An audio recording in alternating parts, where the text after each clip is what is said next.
Je suis en présence de Thierry Lounas. Bonjour.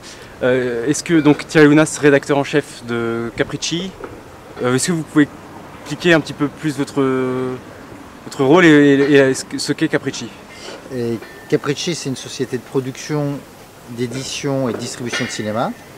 Et par ailleurs, c'est aussi la société éditrice d'un magazine de cinéma qui s'appelle Sofilm. Voilà, donc à la fois on produit tout type de films, des longs métrages de fiction, des documentaires, des films d'artistes. On édite des livres qui sont associés, une quinzaine par an, qui sont associés au monde du cinéma.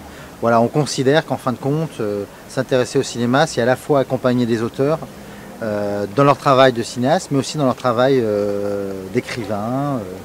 Voilà. Est-ce que vous pouvez nous parler de votre ligne éditoriale, peut-être en ce qui concerne notre revue, Sofilm? Oui, bon, je ne sais pas s'il y a une ligne éditoriale à proprement parler. À Capricci, on trouve tout type de cinéastes, tout type de pays, des cinéastes qui viennent, par exemple, j'ai produit un acteur porno, j'ai produit un cinéaste catalan, là je produis Abel Ferrara, qui est un cinéaste américain. Je ne sais pas s'il y a un point commun entre tous ces cinéastes-là.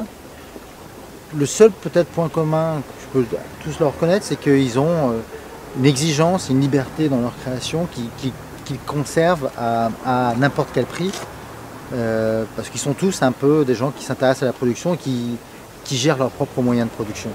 Et nous on les accompagne, parce que j'aime bien accompagner les cinéastes qui sont conscients de la réalité des conditions de production ou d'écriture. D'accord. Pour parler un petit peu du festival du film international, du festival international du film de La Roche-sur-Yon, j'ai cru comprendre que c'est pas la première fois que vous venez au festival. Est-ce que vous notez une évolution, une montée en puissance peut-être dans l'importance que peut prendre peut-être le festival international de La Roche-sur-Yon ou dans la programmation? Je pense que la programmation a toujours été. Moi je suis là depuis la première édition, je suis venu tous les ans. J'avais adoré l'édition de l'année dernière.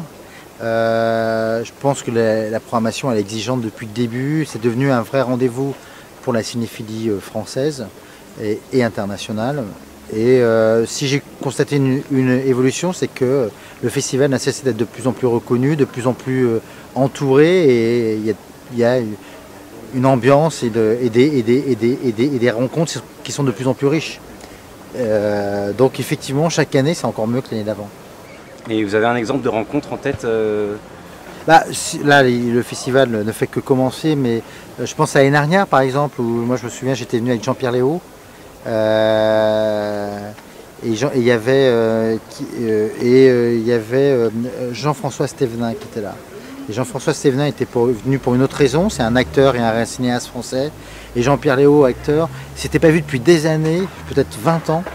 Et ils se sont retrouvés ici avec Melville Poupeau. Et tous les trois avaient joué dans un film de Raoul Ruiz il y a des années de ça. Et se sont retrouvés à La Roche-sur-Yon parce qu'ils ne se voient plus.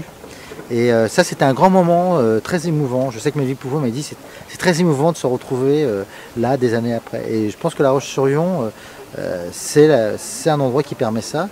Moi, pour ma part, par exemple, je travaille avec Abel Ferrara. C'est quelqu'un que j'ai rencontré ici.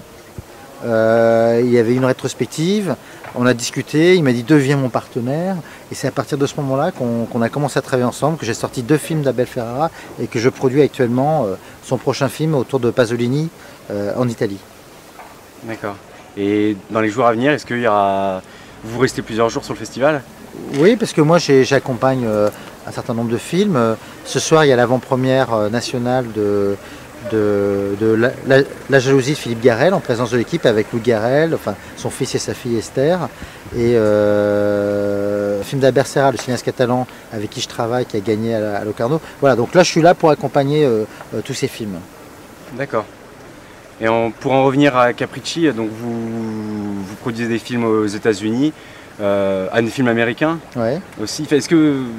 Quel avenir vous voyez pour Capricci, vers où vous vous dirigez? Moi j'ai coutume de dire que Capricci c'est un peu une société hollywoodienne low cost, c'est-à-dire que on pratique une façon de faire du cinéma il y a 50 ans, mais avec les moyens d'aujourd'hui. Les moyens d'aujourd'hui c'est très faible. Donc je ne sais pas quel est l'avenir de Capricci. L'avenir de Capricci, c'est continuer à faire ce qu'on fait depuis 15 ans et continuer à faire avec les moyens du bord. C'est-à-dire qu'on a une société qui qui a toujours fait avec les petits moyens dont on disposait, autour d'auteurs exigeants. Donc on va continuer à le faire et je pense que demain, ça sera de plus en plus comme ça. C'est-à-dire qu'il y aura de moins en moins de moyens pour un certain type de cinéma qui pour moi est le cœur même de la cinéphilie. Et il faudra pourtant faire en sorte que les cinéastes continuent à faire des films et que la cinéphilie continue à être vivante. Et ça, c'est un vrai pari aujourd'hui. Et c'est pour ça qu'on a lancé un magazine de cinéma et qu'on fait aussi des livres, parce qu'on considère que la cinéphilie, eh bien, il faut l'entretenir. Il faut l'entretenir en parlant, en écrivant, en produisant, en montrant les films. Ça, c'est le même geste. C'est ça l'esprit de Capricci et c'est ça qu'on va faire perdurer, j'espère. D'accord, ce sera le mot de la fin. Bon, merci beaucoup. Merci à vous.